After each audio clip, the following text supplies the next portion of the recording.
Whatever you do, do it with all your might. Work at it, if necessary, early and late, in season and out of season, not leaving a stone unturned, and never deferring for a single hour that which can be done just as well now. Many a man acquires a fortune by doing his business thoroughly, while his neighbour remains poor for life because he only half does it. Ambition, energy, industry, and perseverance are indispensable requisites for success in business.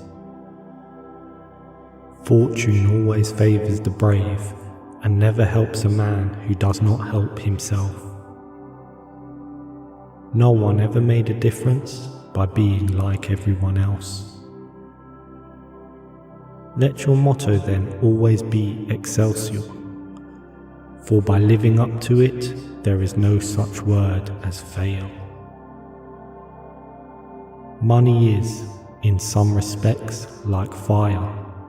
It is a very excellent servant, but a terrible master.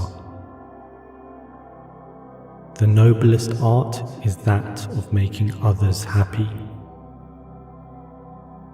Unless a man enters upon the vocation intended for him by nature, and best suited to his peculiar genius, he cannot succeed.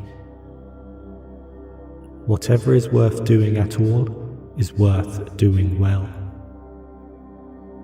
Comfort is the enemy of progress. The best kind of charity is to help those who are willing to help themselves. Be cautious and bold.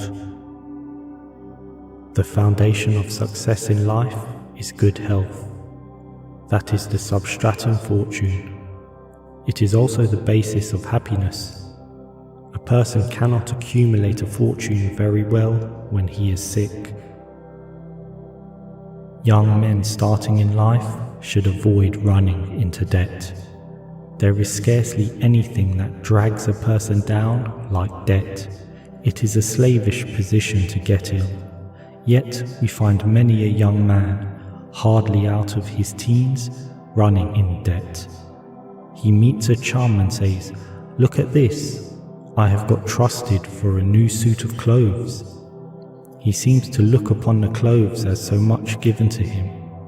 Well, it frequently is so, but if he succeeds in paying and then gets trusted again, he is adopting a habit which will keep him in poverty through life.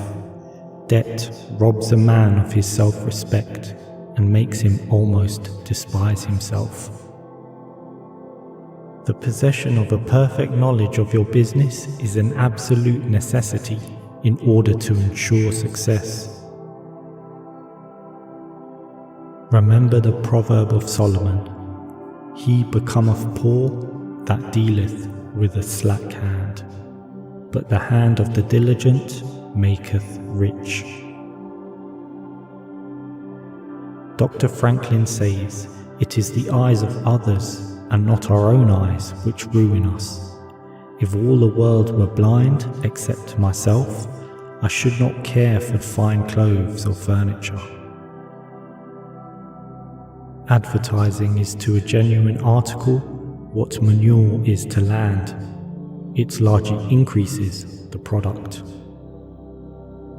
The safest plan and the one most sure of success for the young man starting in life is to select the vocation which is most congenial to his tastes. The great ambition should be to excel all others engaged in the same occupation. Writing lives forever, while you may not.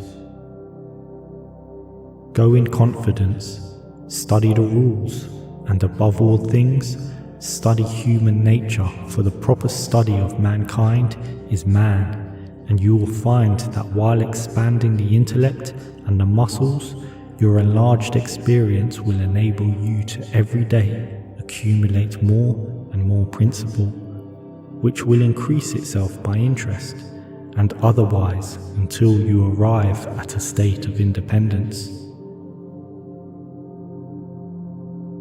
Exposing an illusion is not the same as revealing a truth. The history of money getting, which is commerce, is a history of civilization, and wherever trade has flourished most, there too have art and science produced the noblest fruits.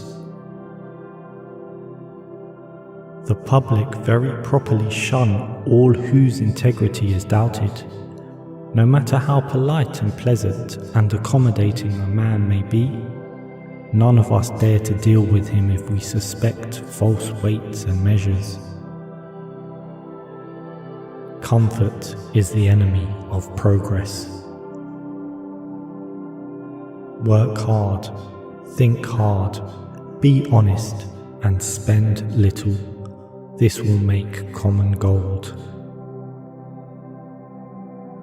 The noblest of arts is making others happy.